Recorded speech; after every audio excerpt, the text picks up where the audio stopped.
Thanks for staying with us. It's time now to look at our first hot topic, and that's on Sharia. Experts are divided over the proposed Sharia arbitration panels in southwest Nigeria. Supporters, including the NSCIA, argue that the panels will help resolve disputes among Muslims, while critics fear they could fuel religious tension.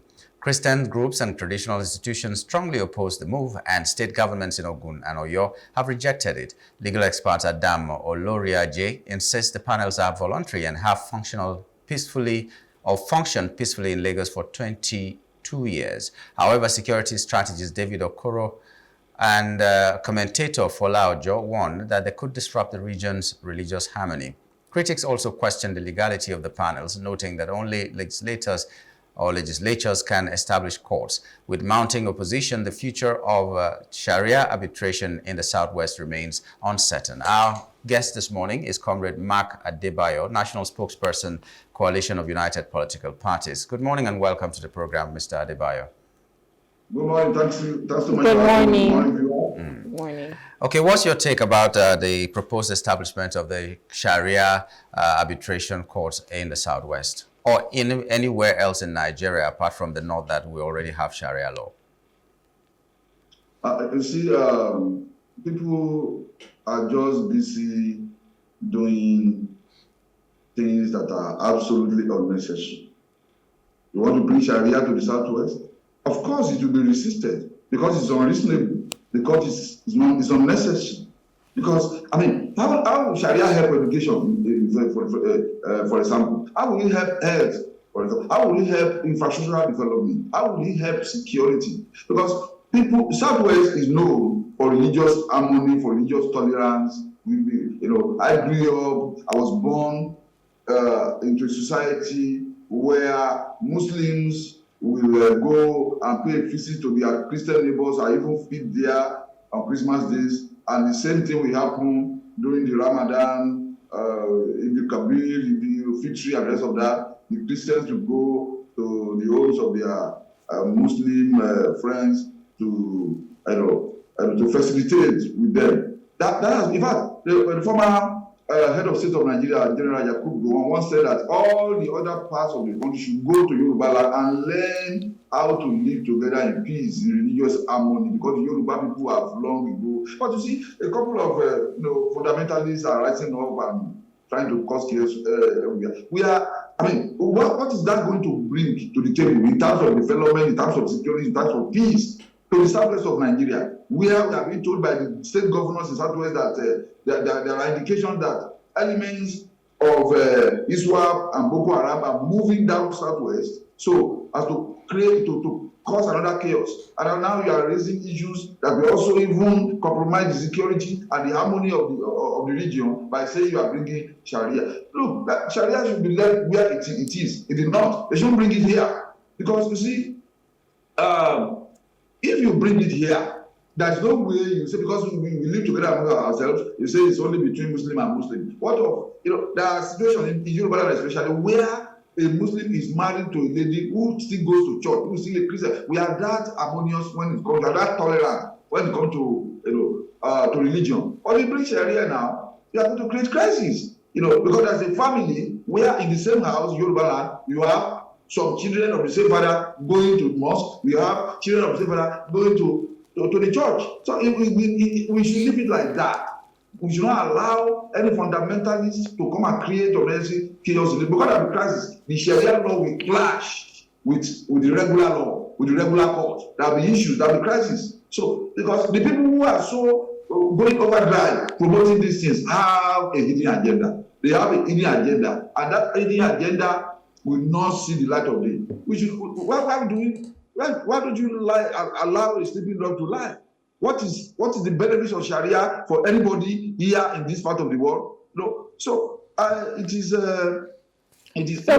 why we keep saying that this country needs a new direction. We need a new direction. We don't need to be arrested within a circle of certainty, as promulgated, as propounded by Frantz Fanon. So right. we need to move ahead. We need to move forward. Even religion, the kind of things that religion creates, the crisis it creates, is beginning to make some of us begin to doubt I mean, the necessity for religion was, at all whatsoever. Not to talk of now bringing Sharia that is so controversial. Even in the Islamic enclaves, is even still controversial there. So that is it. So So we could shouldn't it, allow could that. it, Comrade Mark, It won't do any good to the Southwest. so could it be that maybe they're losing confidence in our conventional courts? Is that why they're, thinking of bringing this? And maybe there's been a precedent for this, because I know that in the past there used to be traditional laws whereby you go to Amadioha and you go and swear. I mean, we're in Africa. It's Africa traditional religion. So with this now, if they're saying they need to bring Sharia law into the Southwest state, at this point, do we also embrace, traditional laws as well, and then maybe Christian courts too? You see, this country needs a new direction in thinking, new direction in governance, new direction in society, in community. We need a new direction from all this backward thinking stuff. If people need Sharia, let them go to where Sharia operates, not to bring Sharia to the Southwest. We are saying that it's going to be counterproductive, it's going to create crisis, it's going to create chaos, which we can ill afford at this time. If they don't have confidence in the regular courts, they might as well say that they lack confidence in the governors, they don't have confidence in the president, they don't have confidence in the constitution of Nigeria, they don't have confidence in the country. Because all of us are in it together. Even where there's Sharia, there are cases you cannot take to Sharia, you have to still take it to the regular court. The Sharia will not determine election matters, Sharia will not determine certain criminal matters. Sharia, for instance, cannot try treason or treasonable felony. A lot of things that Sharia courts cannot do. So if you say it's only, and now they are giving excuses. That was what they said when they started this in Safara. And many people paid, but a teacher was stoned to death under the false pretense that she desecrated the Quran. If you bring it here, you are going to now create another colony of massive Almajiris in the Southwest. It's going to be a total distraction. If they say they have lost confidence in regular court, that is the which they have not, a reason which they have not adduced anyways, it's not an excuse to bring Sharia to this place. Because it's not, you can see the resistance going ahead, you can see the protest going on. That is what you are going to see if you bring Sharia to this place. It is now that we know that external forces, although we have known that a long time ago, external forces are behind Boko Haram. The same thing is what is happening now, is just the voice of Jacob and the hand of Esau that is happening now, that they are now advocating for Sharia to come to the Southwest, not to create unnecessary crisis, because there will be a clash. There will be a clash of cultures, there will be a clash of civilization, there will be a clash of interest if you bring Sharia courts to this space. It is unnecessary. It is what benefit? Okay, what benefits have they been able to adduce to bringing Sharia to the Southwest? They have not been able, other than religious sentiments and the rest of that. Okay, you leave it as it is. So would you say that this is a governance issue, a legal issue, or a religious issue? I think it's about religious fundamentalist issue. It's just because a few extremists. It's about a few extremists coming together to just look for trouble for the Southwest by raising this issue at this time. It's not about governance issue. It's about religious sentiments. That's all. It's about religion. It's about very parochial religious sentiments that is allowed these people, because a lot of people don't even know what they believe in. How many people even understand the religion they are practicing across the line, whether traditional, whether Christianity, whether Islam? How many people who are in those religions understand what there are some Christians who don't even know, they don't know where Leviticus is. They think it's in the New Testament. Some people don't even know where James is. They think it's in the Old Testament, because they don't read the Bible except what their pastors tell them on Sundays. The same thing with especially with Islam, that you don't even understand the language. You need to go and learn the language first and begin to learn the alphabet, alif, ba, ta, sa, and so on and so forth. It makes it much more complicated. That's why the Bible have a name for Islam as Imali. So a very difficult thing to learn. So now it is not about governance. It's not even about politics. It's about religious fundamentalism. It is about religious extremism, and it's a threat. We must see it as that. We must see it as that. The people are already complaining. People have started protesting. They went to Adebayo to protest. They went to Ibadan to protest. They went to Oyo North to protest. People are already protest. Anywhere they say they want to hold anything kind of meeting about Sharia in the Southwest, people gather and go and protest there, and they won't allow the event to go. That must tell you, all these people, Ilana Odua, Yoruba Nation, and co, are coming together, including the OPC. They will go to where they say they want to do anything about Sharia. You know, you are now, crisis is coming. Adebayo. We shouldn't allow that. Comrade Adebayo, I do not know how you're exonerating the governance from this issue. When Sharia came into Nigeria, I'm saying when it came into Nigeria because we remember when it came to the north, it was the governor who made it like, it was first of all his campaign promise, and when he got into the office, he now said it was going to be implemented. That was a governor, not only, maybe the governor doubles as a religious fanatic or something, but it also tells you what our leaders think about instead of the other things that will develop a country, like you were mentioning them. They think about religious things. In fact, we were talking this morning about how government was even having business with Hajj and all other things that should be strictly religious. So don't you think that governance and religious is being mixed in Nigeria? For instance, when you want to contest, they tell you this is a Muslim ticket, it cannot happen. Muslim Christian has to be and all that. And now, gradually, we have a Muslim ticket, which means that religion and governance have come together. Religion and politics have come together. So why do you choose to exonerate governance or politics from this? You see, Nyamgul, we need to disaggregate these issues. You know, for Zamfara State, where Governor Yari started, it's not Governor Yari, that governor started this thing. No, you need to go and visit Zamfara now. You can't even visit Zamfara because the likelihood of you being kidnapped by terrorists is about 95%. You know, it's about 90%. So I wouldn't even advise you to even go to Zamfara. So what has become of Zamfara State today? Zamfara State remains one of the poorest in the country. Zamfara State has probably the highest number of out-of-school children in the country. Zamfara State has, terrible infrastructural deficit in this country. What the hell has Sharia done for them? It's not a governance issue. It may be a governance issue for them there, but here in the Southwest, it's not a governance issue. Not the governor, not the commissioner, not the local government chairman, not even the councillor started this thing. It is some individual, extremists who came together and said they did it. And then we need to let Sultan of Sokoto remain Sultan of Sokoto and should not be interfering in the affairs of the Southwest. He is not a monarch that the Southwest is under. The Southwest is not under. So he should not be, interfering in a way that we escalate the crisis. The Nigerian Supreme Council for Islamic Affairs should stay out of this. Is Southwest. This is not a governance issue. It's about individuals who came together, extremists and fundamentalists who say they need Sharia. If you need Sharia, you can practice it inside your house, your home, your family, your mosque, not in the larger society. What you are saying is that we are practicing Sharia. What has Sharia done for them? Like the Gen Zs will say, who Sharia help? You need to, if you see Zamfara, the crisis in Zamfara, the poverty in Zamfara, the insecurity in Zamfara, the terrible educational deficit in Zamfara, the terrible infrastructural deficit in Zamfara, the corruption in the governance system where Sharia purportedly operates in Zamfara is mind-boggling. It's humongous. So cannot see, I don't see, if we are a society where they are naturally Muslims, that Sharia has not helped them. How do you think it will help a society that has never been under any kind of religious encumbrances or inhibition, like in the Southwest? Okay. Like the Southwest is a model. Okay, we understand that. We understand that, Comrade Adebayo. We understand that.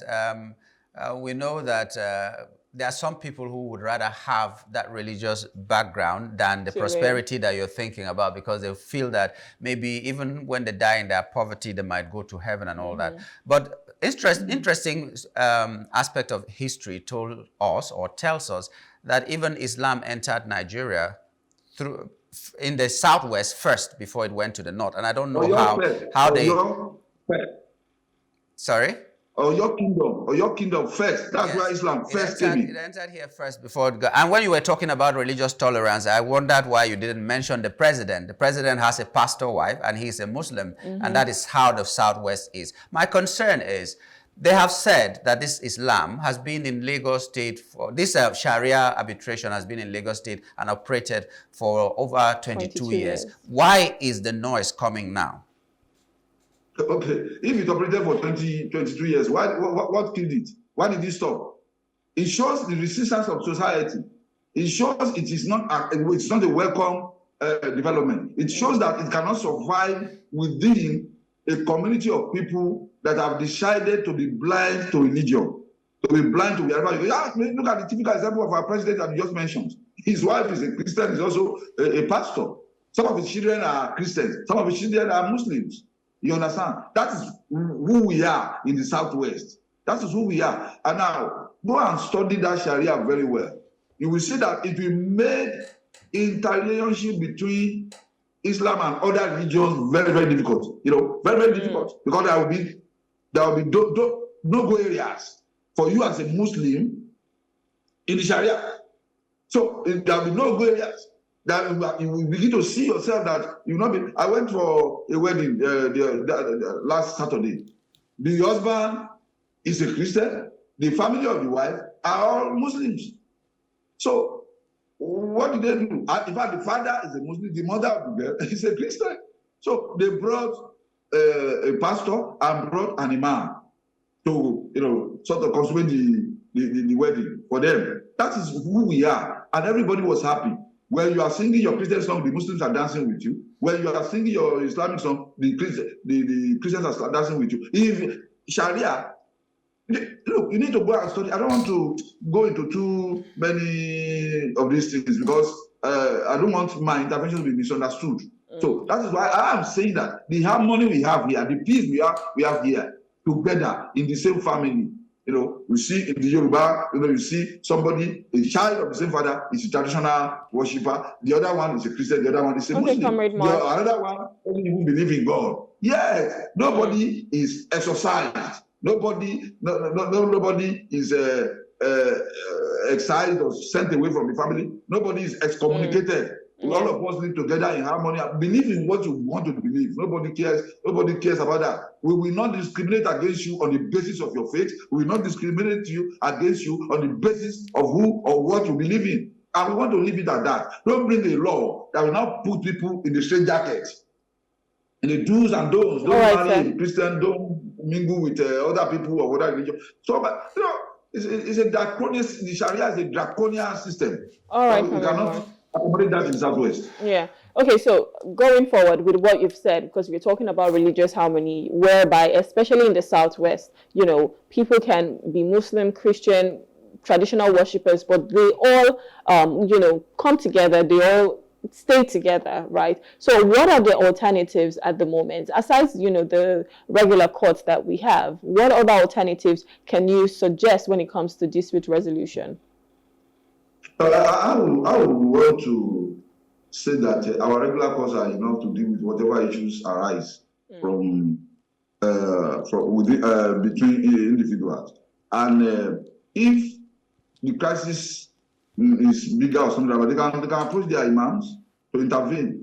I mean, there are provisions in the Quran that allows for that. That your imam, your religious head can intervene and make some decisions and give interventions and resolutions about some issues. I think that should be, for me, there is no alternative than to allow our legal system as it is currently, as it currently operates in the Southwest, to allow it to be. And you see, if I want to talk about governance issues on this matter, it's just to say that we need a totally new direction in this country, new thinking, new direction. We need a new direction for Nigeria to be able to function well. If we were to be thinking about advancement, if we are to be thinking about stupendous advances in technology and science, we will not be thinking about all this. For me, it's a negative distraction for us. Indeed, when we are discussing, when people are hungry, when people we have, even in the Southwest now, we are beginning to have dropout. We are beginning to have out of school children. The percentage is increasing. That should be our conversation. That should be our commitment. That should be something that should trouble us, not bringing things that is already creating argument, crisis, and controversy. It has not started though. It has already generated. I do hope we don't get to a point where we implement policies that will divide Nigeria and further disintegrate us instead of unifying us. And I do hope Amen. that we'll emerge Amen. victorious out of all this crisis and learn our lessons, especially as we have begun to learn from what Donald Trump is doing in the U.S. But this is where we have to wrap up. Comrade Mark Adebayo, we'd like to thank you for your time this morning. Thank you, sir. Thank you so much for your time this morning. Okay, we've been talking with Comrade Mark Adebayo, the national spokesperson of the Coalition of United Political Parties, and we were looking at the agitation or proposal for the Sharia panels to be established in the Southwest and the controversy it is sparking or bringing. We're going to take a short break now, and when we return, we'll be talking about Monday Okpebholo's 100 days in office. We'll be reviewing his Renewing Hope agenda in Edo. Stay with us.